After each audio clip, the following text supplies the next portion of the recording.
Dito lang kayo makakakita ng chocolate xiaolongbao sa streets. Tignan natin. Pumuputok din. Anong trip ang masarap? Eddie Food Trip. Isang food cart na Chinese restaurant inspired dito sa Tondo na nag-o-offer ng iba't ibang homemade authentic Chinese dim sum tulad ng kutchay, siomai, fried wonton, gyoza, Chinese kikiam, meron ding pizza na ginawang takoyaki at higit sa lahat dito ko lang din makakakita ng chocolate xiaolongbao sa kalsada. Sir, dito ko lang makakakita at makakatikim ng chocolate xiaolongbao sa streets and takoyaki na ginawang pizza. Ito nga yung mga pagkain talaga namang mamahalin na madalas nyo lang matitikman sa mga Chinese restaurant. Pero dito mas pinamura, mas pinasarap at ginawa lang nilang street foods. Ito yung literal na kakaiba. Pizza na ginawang takoyaki. Tignan natin. Hi, ma'am! Hello po, good Ma'am, evening. kakaiba yung food tripan mo. Ano yung binondo sa Tondo na yan, ma'am? Yes sir, nag-offer po kami ng authentic Chinese dim sum and ganun din po sa Japanese food. Ah, ganun. Ano pong mga ano yan, ma'am? Ano pong mga Chinese dim sum yung ino-offer mo dito? Meron po kaming chocolate xiaolongbao. Xiaolongbao. Yes po. Ayaw nga, no. Grabe. Homemade po namin yan. Homemade yan, ma'am? Yes po. Wow, ma'am, kakaiba nga. No, ngayon ako nakakita ng xiaolongbao sa street. Ano to, ma'am? Siomai po. Homemade Siomai. din namin. Wow, mukhang masarap yung siomai. Ito yung tipo ng siomai, ma'am, na na talagang Chinese, no, yung lasa Yes niya, po. no? Tapos, ma'am, ano pang mga meron dito? Meron din po kaming kiampong rice with Chinese kikiam. Boiled kutchay po. Meron Sige, ma'am, din. silipin mo pa, ma'am.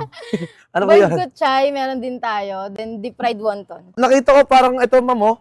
Ano tong takoyaki pizza na to? Parang kakaiba, ma'am. Ngayon ko lang narinig yan, ah. Yes po, meron kaming kakaibang takoyaki dahil hindi siya yung popular na bilog dahil square yung takoyaki pizza namin. Pizza takoyaki yan, ma'am? Yes, Ayun pati yung nga, sauce no. homemade namin. Ang galing Pag mo, pwede natikman makita, mo, ma'am. babalikan mo. Magkano yung mga ganito, ma'am? 150 lang po. Wow, good for?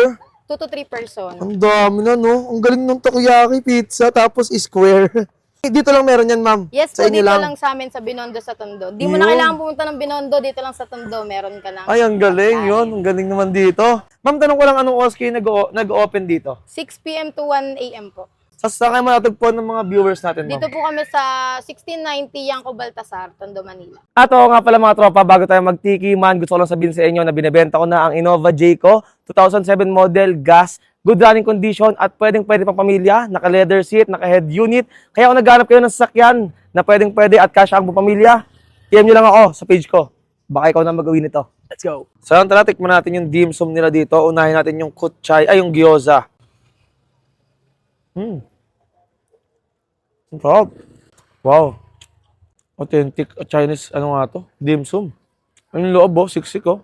Sarap ng gyoza, ha? Ito naman yung kanilang fried wonton dito. Natin.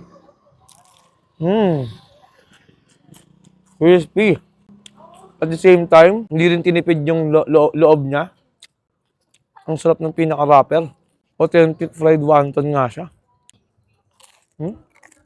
Hindi mo akalain na sa street ng Tondo, may gantong pagkain, no? Hindi mo na kailangan pa pumunta ng China para makatikim ng gantong pagkain. Ito nga yung kutse nila dito. Isa sa mga favorite ko pagdating sa mga Chinese dim sum.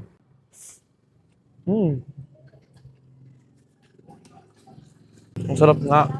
Grabe mga tropa, yung dim sum nila dito, lahat homemade. Hindi siya binila sa mga Chinese restaurant. Pag ganito yung siomai, alam mo na, ikasabon na yung toyo mansi. Sobrang solid yung ganitong siomai. Ha? Chinese style na kikiam. Tikman din natin.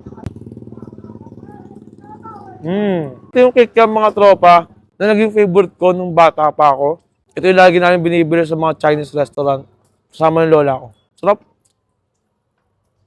Yung kiampong rice nila. Kain tayo? Ito yung literal na kakaiba. Pizza na ginawang takoyaki. Ang sarap nung takoyaki na ginawang pizza. Galing, no? Yung pinaka-do niya dito, mga tropa, lasang-lasa mo na takoyaki din yung pagkakagawa sa kanya. So, sa mga natakam at gusto rin matikman yung pinagmamalaking Binondo dito sa Tondo, puntahan nyo na nga sila dito sa may Yanko Street, Baltasar, Tondo, Manila.